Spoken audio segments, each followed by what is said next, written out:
ক্লাবঘর থেকে উদ্ধার সরকারি বিপুল ত্রাণ সামগ্রী। পুলিশের জালে গ্রেপ্তার নবদ্বীপ পৌরসভার চেয়ারম্যান বিমান কৃষ্ণ সাহা।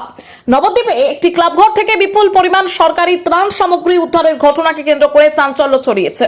শুক্রবার রাতে 10:30 নাগাদ নবদ্বীপ বড়ালঘাট স্পোর্টিং ক্লাব অভিযান চালিয়ে পুলিশ সেখান থেকে ত্রাণের তিরপল, কম্বল এবং তন্তুজের বিভিন্ন বর্ষের শাড়ি উদ্ধার করে। সূত্রের খবর, ক্লাবের প্রায় 10টি ঘরে এই সামগ্রীগুলি মজুত করে রাখা হয়েছিল। স্থানীয়দের অভিযোগ, সাধারণ মানুষের জন্য সরকারি অর্থে বরাদ্দ হওয়া ত্রাণ সামগ্রী দীর্ঘদিন ধরে সেখানে রাখা ছিল। ঘটনাস্থলটি নবদ্বীপ পৌরসভার চেয়ারম্যান বিমান কৃষ্ণ সাহার পাড়ায় এবং তার ফ্ল্যাটের পাশেই অবস্থিত বলে অভিযোগ উঠেছে। যদিও এই বিষয়ে তার কোনো প্রতিক্রিয়া এখনো অবধি পাওয়া যায়নি। ঘটনার খবর ছড়িয়ে পড়তেই এলাকায় ভিড় জমায় সাধারণ মানুষ এবং বিজেপি নেতা কর্মীরা। তাদের দাবি, এই ঘটনার পূর্ণাঙ্গ তদন্ত করে দোষীদের বিরুদ্ধে কঠোর ব্যবস্থা নিতে হবে।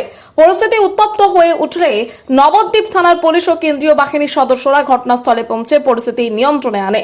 পুলিশ একজনকে আটক করে জিজ্ঞাসাবাদ শুরু করেছে এবং ঘটনা তদন্ত চলছে। এরপরেই রাত 3:30 নাগাদ নবদ্বীপ পৌরসভার চেয়ারম্যানকে গ্রেপ্তার করে নিয়ে যায় পুলিশ। শনিবার ধৃত চেয়ারম্যান বিমান কৃষ্ণ সাহাকে নবদ্বীপ আদালতে তোলা হবে। প্রচুর পরিমাণে স্পোর্টিং ক্লাবের মধ্যে সরকারি ত্রিপল, শাড়ি এবং বস্তা বোঝাই করে টাকা, নথি রয়েছে। এবং সেই সঙ্গে আজকে সন্ধ্যেবেলা নবদ্বীপের চেয়ারম্যান বিমান কৃষ্ণ সাহার এই স্পোর্টিং বড়াঘাটের ব্যাগ থেকে বড় বড় মিষ্টির প্যাকেটের মধ্যে করে টাকা পার্সেল হয়েছে এবং ব্যাগে করে নথি পাচার হয়েছে।